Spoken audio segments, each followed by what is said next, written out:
নমস্কার, আমি দেবজ্যোতি। আমার গ্রাউন্ড জিরোয় দেবজ্যোতির নতুন পর্বে আপনাদের সকলকে স্বাগত জানাই। মণিপুরে যে ঘটনা ঘটেছিল সেই ঘটনা এবার ঘটল পশ্চিমবঙ্গের নন্দীগ্রাম বিধানসভার গোকুলনগরে।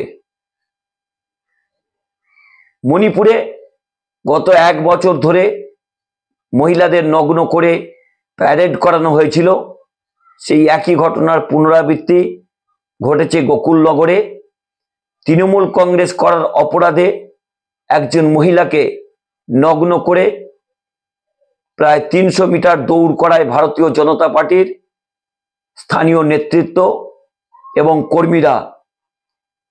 এই ঘটনায় রাজ্য জুড়ে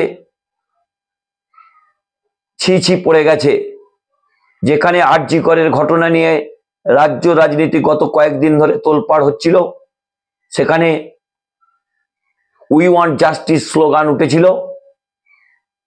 শুভেন্দু অধিকারী বিরোধী দলনেতা তার বিচারের কথা বলেছিলেন, কিন্তু স্বাধীনতার দিন অর্থাৎ 15ই আগস্ট যেভাবে নন্দীগ্রাম বিধানসভার গোকুলনগরে একজন তৃণমূল কংগ্রেস করার অপরাধে এক মহিলাকে নগ্ন করে যেভাবে দৌড় করানো হলো, তা নিয়ে কিন্তু কোনো মন্তব্য এখনো পর্যন্ত করছেন না বিরোধী দলনেতা শুভেন্দু অধিকারী। নারী শক্তি, নারী সম্মান নিয়ে এই শুভেন্দু অধিকারী প্রায়ই চোখের জল ফেলেন, কিন্তু তার বিধানসভা ক্ষেত্রের গোকুলনগরে যেভাবে একজন তৃণমূল কংগ্রেসের মহিলা কর্মীকে রাস্তায় উলঙ্গ করে দৌড় করানো হলো, তা নিয়ে কেন মুখ খুলছেন না? নাকি তিনি দেখতে পাচ্ছেন না, নাকি ভারতীয় জনতা পার্টির নেতারা জড়িত আছে বলে কোনো মন্তব্য করছেন না? ইতিমধ্যেই পুলিশ ভারতীয় জনতা পার্টির একজন বুথ সভাপতি তাকে গ্রেপ্তার করেছেন। আরো 5-6 জন এই ঘটনার সঙ্গে যুক্ত রয়েছেন। তারা কেউ কেউ পঞ্চায়েতের সদস্য রয়েছেন, কেউ স্থানীয় নেতৃত্ব রয়েছেন, তারা সকলেই পলাতক। ইতিমধ্যে তৃণমূল কংগ্রেসের একটি প্রতিনিধি দল তারা গোকুলনগরে পৌঁছেছেন। সেখানে রয়েছেন দোলা সেন, সায়নী ঘোষ, বীরবা হাঁসদা, মমতা বালা ঠাকুর সহ আরো বেশ কয়েকজন। কারণ যখন রাজ্য রাজনীতি আরজি করের ঘটনা নিয়ে তোলপাড়, সেই সময় একজন তৃণমূল কংগ্রেস কর্মীকে যেভাবে উলঙ্গ করে রাস্তায় ঘোরানো হয়েছে, তা নিয়ে কিন্তু পুরো মেদিনীপুর নয়, গোটা রাজ্য জুড়েই সোশ্যাল মিডিয়াতেও যেমন ঝড় উঠেছে, তেমনি সাধারণ মানুষের চর্চাতেও কিন্তু এই বিষয়টি অত্যন্ত গুরুত্ব পাচ্ছে। গতকাল এই ভয়ঙ্কর ঘটনা সামনে আসার পর গদি মিডিয়া একেবারে চুপ রয়েছে। আজকে একটি বেসরকারি চ্যানেল এবং 2টি সংবাদপত্র ছাড়া বাকি সংবাদপত্রে এই ঘটনাটি কোনো ঠাঁই পায়নি। অর্থাৎ যারা বড় বড় কথা বলেন গদি মিডিয়ার কর্তারা, তারা বিষয়টি নিয়ে চুপ রয়েছেন। যারা প্রতিদিন রাত্রে 10টার সময় টিভির সামনে বসে বলেন, নারীর উন্নতির কথা বলেন, নারীর সম্মানের কথা বলেন, নারীর সতীত্ব, নারীর নারীত্বের কথা বলেন, তারা কিন্তু গতকাল রাত্রেও কোনো কথা বলেননি। আজ পর্যন্ত তারা চুপ রয়েছেন। অর্থাৎ গদি মিডিয়াকে মানুষ যে এত বড় শিক্ষা দিয়েছেন, তা কিন্তু তারা এখনো বুঝতে পারেননি। কারণ স্বাধীন সাংবাদিকতার যেভাবে পরিধি বেড়েছে, বেশ কয়েকজন ইউটিউবারের যা সাবস্ক্রাইবের সংখ্যা, তা কিন্তু একটি গদি মিডিয়ার টিভি চ্যানেলের চেয়ে অনেক বেশি। সেই জায়গাতেই কিন্তু এই গদি মিডিয়ার কর্তারা নিশ্চয়ই ভয় পাচ্ছেন, নাকি তাদের কাছে কোনো টেলিফোন গেছে, সেই ভয়ে এই রকম একটি ন্যক্কারজনক ঘটনাকে সামনে আনছেন না? নাকি আরজি কর ইস্যু যদি চাপা পড়ে যায়, তাহলে আপনাদের ব্যবসায় বাধা হবে, আপনারা তৃণমূল কংগ্রেস বা সরকারের বিরুদ্ধে যে প্ররোচনা এবং কুৎসা করছেন তা করতে পারবেন না। আগামী কয়েকটা দিন অপেক্ষা করতে হবে এই গদি মিডিয়ার কীর্তিকলাপ দেখার জন্য।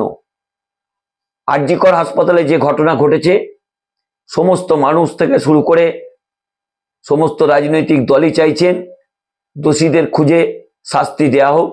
তৃণমূল কংগ্রেস নেত্রী মমতা বন্দ্যোপাধ্যায় তিনি বলেছেন ফাস্ট ট্র্যাক কোর্টে বিচার করে তাকে ফাঁসির সাজা দেওয়া হোক। অভিষেক বন্দ্যোপাধ্যায় কিন্তু একই মন্তব্য করেছেন। অভিষেক বন্দ্যোপাধ্যায় প্রশাসনিক ব্যর্থতার দায় কেন তৃণমূল কংগ্রেসকে নিতে হবে তা নিয়েও কিন্তু প্রশ্ন তুলতে শুরু করেছেন। কিন্তু যে ঘটনাটি নিয়ে আমি কথা বলছিলাম, যে নন্দীগ্রাম বিধানসভার গোকুলনগরে যেভাবে এই মহিলাকে উলঙ্গ করে দৌড় করানো হয়েছে, তার বাড়ি ঘরে লুটপাট চালানো হয়েছে, তার স্বামী থানাতে অভিযোগ করেছেন। ইতিমধ্যেই কিন্তু একজন গ্রেপ্তার হলেও বাকি 5-6 জন বিজেপি নেতা তারা কিন্তু পলাতক, তাদের খোঁজ করছে পুলিশ। কিন্তু ঘটনা হচ্ছে ভারতীয় জনতা পার্টির এত বড় বড় নেতারা রয়েছেন। শুভেন্দু অধিকারীর বিধানসভার ক্ষেত্রে এটা, শুভেন্দু অধিকারী যে নারীদের জন্য তার চোখের জল ফেলেন, তিনি কেন কোনো মন্তব্য করছেন না? কেন মন্তব্য করছেন না শুভেন্দু অধিকারী বাবা শিশির অধিকারী? কেন মন্তব্য করছেন না যে নারী শক্তির সবচেয়ে বেশি জয়গানের কথা বলেন সেই অগ্নিমিত্রা পাল? কেন সুকান্ত মজুমদার চুপ করে রয়েছেন? কেন অমিত মালবিয়া টুইট করছেন না? কেন দিলীপ ঘোষ চুপ করতে রয়েছেন? যারা নারী সম্মানের কথা বলেন, নারীর নারীত্বের কথা বলেন, নারীদের সামনে আনার কথা বলেন, যে প্রধানমন্ত্রী তার দলের নেতাদের এই কীর্তি দেখে নিশ্চয়ই মুখ লুকোনোর জায়গা পাচ্ছেন না। তবে তৃণমূল কংগ্রেসের পক্ষ থেকে বিষয়টিকে যে অত্যন্ত গুরুত্ব দেওয়া হচ্ছে, তা কিন্তু যেভাবে তাদের প্রতিনিধি দল গেছে, যেভাবে গতকাল থেকে তারা তাদের বিভিন্ন মাধ্যমে প্রচার করছেন, অত্যন্ত গুরুত্বপূর্ণ। আশা করা গেছিল তৃণমূল কংগ্রেসের পাশাপাশি ভারতীয় জনতা পার্টির পক্ষ থেকে এই নোংরা কাজের জন্য তারা দোষী দাবি করবেন।